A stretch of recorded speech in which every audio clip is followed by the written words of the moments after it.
Good morning, friends. So, welcome to the Prelims Booster session. So, let us see the first topic, which is QS World University Rankings 2022. So, तीन universities हैं India में जो कि top 200 positions जिन्होंने secure की है QS world university rankings में। तो उसमें से सबसे जो इम्पॉर्टेंट हमारे लिए जानने की बात है कि जो इंडिया की IISc बेंगलुरु है वो रिसर्च की फील्ड में नंबर 1 आई है वर्ल्ड पे। ठीक है, तो it's a matter of pride for us, हमारे लिए बहुत खुशी की बात है ये। लेकिन ओवरऑल जो वर्ल्ड यूनिवर्सिटी रैंकिंग्स हैं उसमें उसका रैंक जो है वो 186 आया है। ठीक है, IIT बॉम्बे का 177 आया है, IIT दिल्ली का ऐसे 185 आया है। तो क्योंकि ये जो रैंकिंग्स हैं ये basically 100 I am sorry 18th edition जो ये वर्ल्ड यूनिवर्सिटी रैंकिंग्स का QS ने रिलीज़ किया है उसमें ये जो है अलग अलग रैंक आए हैं हमारी इंडियन यूनिवर्सिटीज़ के। ठीक है, अब ये QS वर्ल्ड यूनिवर्सिटी रैंकिंग्स होता क्या है? अब ये क्वाक्वरली साइमंड्स, ये एक ब्रिटिश कंपनी है, ये यूनिवर्सिटीज़ को वर्ल्ड वाइड रैंकिंग देती है बेस्ड अपॉन सम पैरामीटर्स जैसे कि एकेडमिक रेपुटेशन, एम्प्लॉयर रेपुटेशन। अब जो ये परसेंटेज लिखा है ये वेटेज है कि जब वो क्राइटेरिया एनालाइज कर रही है तो कितनी वेटेज उस चीज़ को दे रही है। तो एकेडमिक रेपुटेशन को सबसे ज़्यादा वेटेज दी जाती है, इसीलिए उसको 40% वेटेज है। ठीक है, तो इन पैरामीटर्स के बेसिस पर ये रैंकिंग दी जाती है हर साल, और ये 18th एडिशन है वर्ल्ड इंटरनेशनल यूनिवर्सिटी रैंकिंग्स का। ठीक है, अब जैसे इसमें फर्स्ट रैंक जो है वो MIT का आया है, यूएस में, आपको पता है ना MIT। Second rank university of Oxford का आया, एंड सो ऑन, ऐसे रैंकिंग्स की गई हैं। So now let us see this topic in English. QS World University Rankings 2022.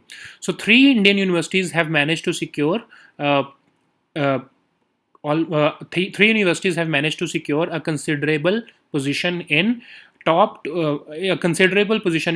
200 rankings of the released by QS World University Rankings 2022. So it's a matter of pride for us that IISc Bengaluru has ranked number 1 in the field of research worldwide. Okay, so otherwise this IISc Bengaluru has secured 186th position in university rankings, but in the field of research it has secured the first rank worldwide.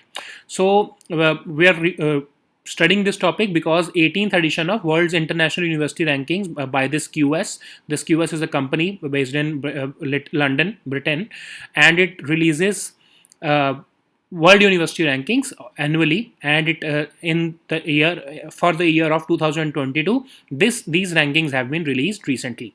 So as I've discussed, QS is a British company, and it annually releases the university rankings based upon some parameters. Such six parameters are used to rank the universities, and this percentage is basically the weightage given to a single parameter.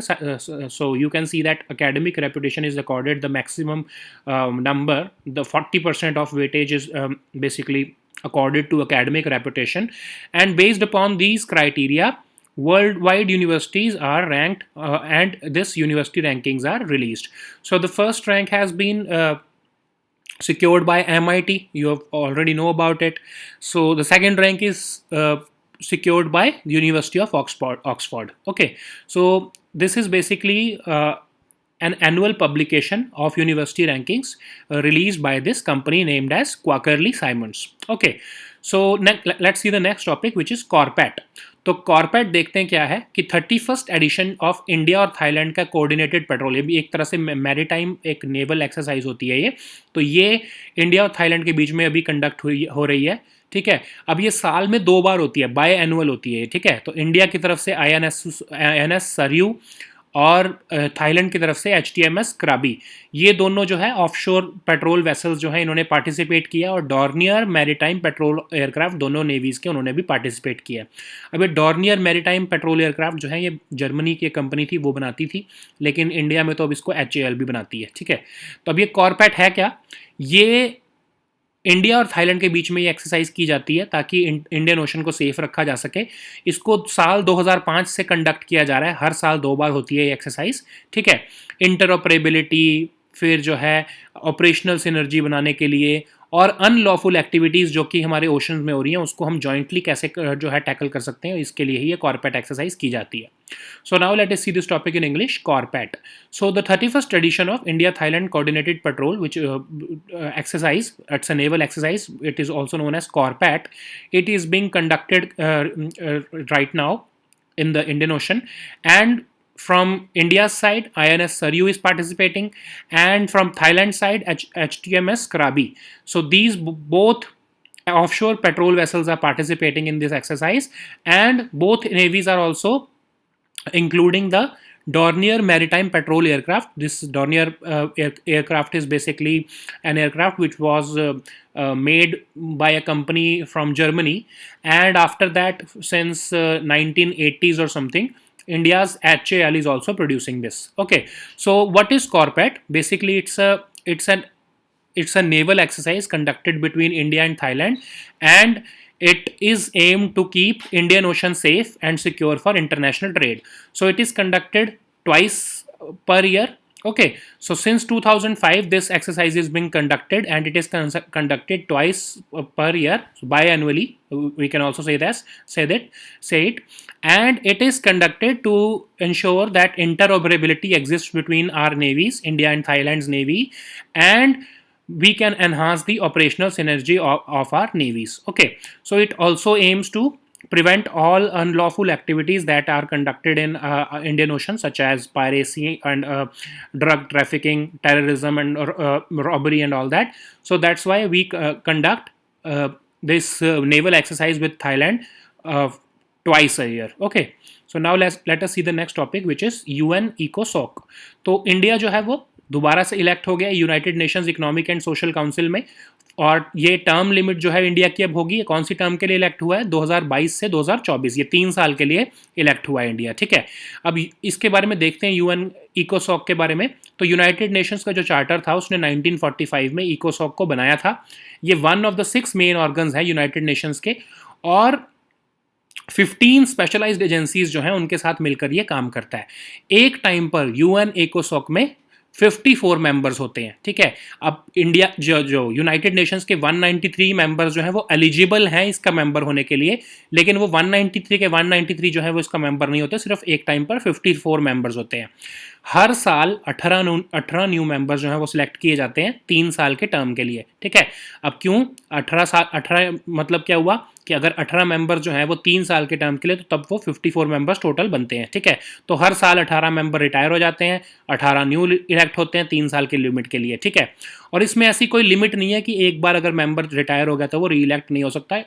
कितनी भी बार जो है वो उसको री elect किया जा सकता है. जैसे इंडिया जो है वो दूसरी बार एक मतलब सक्सेशन में जो है वो री इलेक्ट हुआ है. ठीक है, अब ये बेसिकली एक सेंट्रल फोरम है जहां पर इकोनॉमिक और सोशल इश्यूज जो हैं वो डिस्कस किए जाते हैं और क्या पॉलिसी अपनानी चाहिए उसके बारे में रिकमेंडेशंस दी जाती हैं. अब इंडिया जो है वो पहले 2018 से लेके 2021 तक का मेंबर तो था ही, अब दोबारा इलेक्ट हो गया 2024 तक के लिए, तो मतलब ऑलमोस्ट 6 साल तक हम सक्सेशन में इसके मेंबर रहेंगे. 2017 के इलेक्शन में हम लास्ट टाइम इलेक्ट हुए थे, अब हम 2021 में 2022 से लेके 24 तक के लिए दोबारा इलेक्ट हुए. So now let us see this topic in English. UN इकोसॉक. So India has been re-elected to this United Nations Economic and Social Council for the term of 2022 to 2024. So India has been re-elected for these 3 years from 2022, 23, and 24. So let us see something about UN ECOSOC. So United Nations Charter established this in 1945. It is one of the main 6 organs of the United Nations, and it is responsible for economic, social, and related work, and it works in close coordination with the other specialized agencies of the United Nations. So at one time it has 54 members, and these 54 members are basically members of the are chosen from the members of United Nations General Assembly, that is 193 member states. These 54 member states are basically chosen from those 193 member states, and every year, this is similar to our Rajya Sabha. So every year 18 members retire from ECOSOC, and 18 new members are re-elected for the term of 3 years. Okay, and there is no term limit. Any retiring member can be re-elected also. So like India has also been re-elected right now. So it is basically a central forum for discussing all international economic and social issues, and to make policy recommendations regarding these issues which are plaguing the world economy. Okay, so India has been a member country since 2018. So from 2018, 19, 20, we have been members of this UN ECOSOC, and we have been re-elected for 2022 to 2024. Okay, so we have been elected again, and because there is no such limit. Now let us see the next topic, which is draft model rules for live streaming court proceedings. तो ई committee जो है supreme court of India की, जिसको justice DY Chandrachud जी head कर रहे हैं, उन्होंने जो है draft model rules for live streaming of and recording of court proceedings के बारे में जो है एक रूल्स बताए हैं. बेसिकली इसको पब्लिक में डोमेन में रिलीज़ किया है और कहा है कि इस पर फीडबैक मांगी है एक तरह से. तो ये ई कमेटी जो है वो डिपार्टमेंट ऑफ जस्टिस के साथ मिलके जो है national policy and action plan for implementation of information Ang communication technology in Indian judiciary जो है वो बना रही है. ठीक है, अब बेसिकली मतलब क्या है इसका कि ई कमेटी जो है जुडिशरी को कैसे हम जो है इंफॉर्मेशन एंड टेक्नोलॉजी से जोड़ सकते हैं उसके ऊपर काम कर रही है. तो इस कमेटी को जस्टिस DY चंद्रचूड़ जो सुप्रीम कोर्ट के जज हैं, आपको पता ही है, ठीक है, वो इसको हेड कर रहे हैं, वो इसके चेयरपर्सन हैं. तो उन्होंने ही बोला है, इस कमेटी ने बोला है कि आर्टिकल 21 हमारे को right of access to justice जो दे रहा है, उसके अंदर हमारे सिटीजन्स का ये राइट है कि वो लाइव कोर्ट प्रोसीडिंग्स को भी एक्सेस कर सकें. अब ये रूल्स क्या कह रहे हैं? ये रूल्स कह रहे हैं कि जितनी भी हाई कोर्ट की जो प्रोसीडिंग्स हैं उनको लाइव टेलीकास्ट किया जा सकता है, लेकिन जैसे कुछ केसेस होते हैं कि मैट्रिमोनियल डिस्प्यूट के केस, कोई जेंडर बेस्ड वायलेंस का केस है, या फिर जिसमें कोई केस जिसमें माइनर्स इन्वॉल्व हैं, उन केसेस को जो है वो लाइव प्रोसीडिंग नहीं चलेगी. और कुछ ऐसे केस जिसमें कई कम्युनिटीज़ इन्वॉल्व है, कोई कम्युनल क्लैश हो सकता है या फिर लॉ एंड ऑर्डर का जो है वो कोई सिचुएशन क्रिएट हो सकती है, तो वो उसकी भी लाइव प्रोसीडिंग्स नहीं चलेंगी. अब कौन से केस की लाइव प्रोसीडिंग चलनी है या कौन से केस की नहीं चलनी है, उसका फाइनल डिसीजन जो है वो जो हाई कोर्ट का बेंच होगा जो उस केस को सुन रहा है वही डिसीजन लेगा. और इस डिसीजन जो है कि अगेंस्ट कोई कोर्ट में अपील नहीं हो सकती, वो जस्टिसेबल नहीं है. ठीक है, so let us see this topic in English. Draft model rules for live streaming court proceedings. So the E committee of supreme court of India has released in public domain the draft model rules for live streaming and recording of court proceedings. So E-Committee of Supreme Court has been working with Department of Justice so as to ensure that our judiciary can be made ICT compliant, and we can basically enforce technology in our judiciary, and it can be made digitized. Okay, so that's why E-Committee was formed, and it is basically chaired by Justice DY Chandrachud ji, who is also the who is also the judge of Supreme Court. Okay, so this committee has observed that under Article 21 we have given right of access to justice to our citizens, and this right also encompasses that we also provide our citizens the right to access live court proceedings. So under this right we have drafted these model rules for live streaming the court proceedings. Now let us see what does these rules say. So the rules are saying that all proceedings of the High Court can be telecasted, but there are some exceptions in cases of matrimonial disputes, gender-based violence, and other issues and other cases in which involve the minors. These cases will not be telecasted, and these cases will not be telecasted basically. And there is also one more addition, that in case the bench feels that any of such case may create enmity between communities and create a law and order situation for the executive, then also that case will not be proceeded live or will not be recorded. Okay, so which case will be recorded or which case will be live streamed, all these decisions will be made by the bench which is hearing that case, and that the decision of the bench will not be justiciable. Okay, so you cannot go to the court and say that this bench has wrongfully or this bench has not unfairly stopped the proceedings of the case. Okay, so now let us see the next topic, which is Ratle hydroelectric power project. तो NHPC limited जो है, national hydro electric power corporation limited, उन्होंने एक joint venture company बना दी है, Ratle hydro electric power corporation limited, जो कि Ratle hydro electric power project को इम्प्लीमेंट करेगी. ठीक है, तो ये 850 मेगावाट का एक हमारा हाइड्रो इलेक्ट्रिक पावर प्रोजेक्ट है जो कि चेनाब रिवर के ऊपर बना है. अब आपको पता है ना कि इंडस वाटर ट्रीटी में हमारी वेस्टर्न रिवर्स जो हैं वो पाकिस्तान के हिस्से गई हैं और ईस्टर्न रिवर्स जो है वो इंडिया के हिस्से आई हैं. तो वेस्टर्न रिवर्स जो हमारी झेलम चेनाब जो है, जैसे अब ये चेनाब जो है वो वेस्टर्न रिवर है, तो जो झेलम चेनाब और जो इंडस है वो बेसिकली वो पाकिस्तान के हिस्से है, लेकिन इंडिया जो है उसके ऊपर run of the river project बना सकता है। मतलब इंडिया उस पानी को स्टोर नहीं करेगा, उसके ऊपर हाइड्रो इलेक्ट्रिक पावर प्रोजेक्ट बना रहा है, तो वो अलाउड है हमारे को इंडस वाटर प्रोजेक्ट ट्रीटी के तहत, ठीक है। इसीलिए हम इसके ऊपर बना रहे हैं, चिनाब रिवर के ऊपर। अब इसके अंदर 133 मीटर टॉल एक ग्रेविटी डैम बनेगा और 2 पावर स्टेशन बनेंगे। जून 2013 में उस टाइम पर प्राइम मिनिस्टर मनमोहन सिंह जो थे, उन्होंने इसका फाउंडेशन स्टोन रखा था, और 2017 उसी साल जो है बेसिकली पाकिस्तान इंडिया के अगेंस्ट जो है वो वर्ल्ड बैंक में मूव कर गया था, कि बिकॉज वर्ल्ड, आपको पता है ना कि वर्ल्ड बैंक जो है वो हमारा आर्बिट्रेशन करता है इंडस वाटर ट्रीटी की इंडिया और पाकिस्तान के बीच में। लेकिन अगस्त 2017 में वर्ल्ड बैंक ने इंडिया के फेवर में जो है वो एक तरह से वर्डिक्ट दिया था और कहा था कि इंडिया जो है वो अपने राइट में है और इंडिया बना सकता है ये Ratle hydro electric power project. लेकिन पाकिस्तान ने दोबारा से वर्ल्ड बैंक जो है अप्रोच किया था, लेकिन इस बार गवर्नमेंट ने सोचा कि नहीं, हम चाहे पाकिस्तान प्रोटेस्ट भी करें, हम फिर भी इस प्रोजेक्ट को आगे बढ़ाएंगे, ठीक है। सो अब let's us see this topic in English, Ratle hydro electric power project. So NHPC limited has formed a joint venture company namely Ratle Hydroelectric Power Corporation Limited, and this company will be implementing the 850 megawatt Ratle Hydroelectric Power Project. So it is a run. This Ratle project is basically a run of the river project. What is a run of the river project? You do not store electricity on that project. You just use the flow of the river to create electricity. So it is basically located on River Chenab in Kishtwar district of Jammu and Kashmir. So this is a western river under the Indus Water Treaty. So western rivers are allocated to Pakistan, but India has a right to create run of the river projects, and any such project, and even India can use it for drinking water purpose and for agriculture purpose. Okay. India is not storing water. India is not creating any artificial barrage over the project, over this river. That's why India can go ahead and construct this project. So it is basically a 133 meter tall gravity dam, and it will also have 2 power stations, and it will generate 850 megawatt of electricity.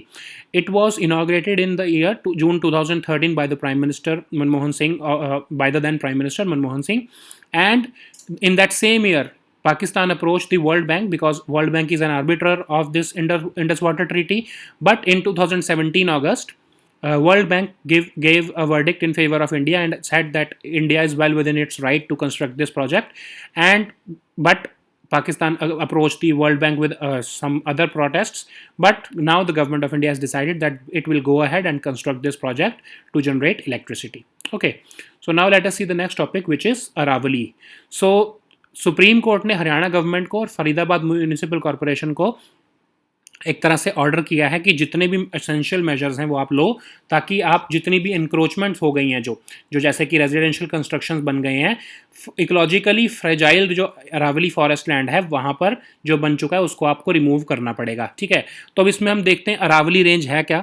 Aravalli range एक fold mountain range है। ये India का सबसे oldest fold mountain है।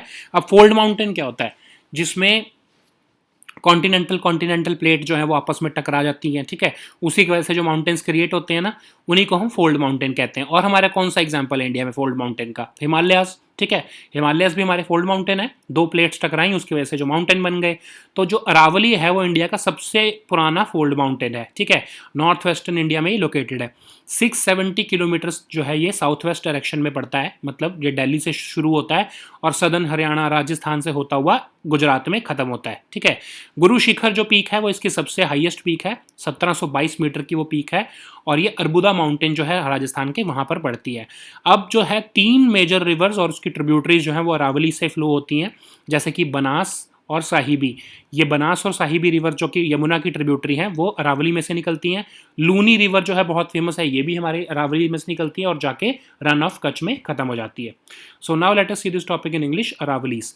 सो Supreme Court has ordered the Haryana government and Faridabad municipal corporation to take essential measures so that they can remove all encroachments which are endangering the ecologically fragile Aravali forest land near Lakadpur Khodi village. Okay, so what is Aravali range? It is the oldest fold mountain range of India. It is located in northwestern India. So what is a fold mountain? It is formed when 2 continental plates are collided.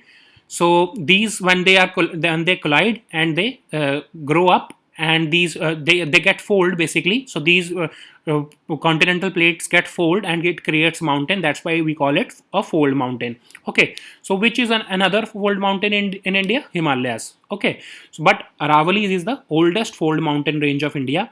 It is approximately 670 kilometers in distance, and it is located in a southwest direction. It starts from Delhi and it travels through southern Haryana and Rajasthan, and it ends up in Gujarat. Okay, so Guru Shikhar is the highest peak of this Aravalli range, and it is almost 1,722 meters tall. It falls in the Arbuda mountains of Rajasthan. Okay, so there are three major rivers and their tributaries that flow from Aravalli, Banas and Sahibi rivers, which are the tributaries of Yamuna. They flow from Aravalli. Also, the Luni river, which is very famous, it also flows from Aravalli and it ends up into the run of Kutch. So Luni river is a basically ephemeral river. So ephemeral rivers are those which do not reach the sea, and they go. And they go basically absent in the land itself. Okay, so these were our topics for today. We'll meet tomorrow with new topics. Until then, goodbye and take care.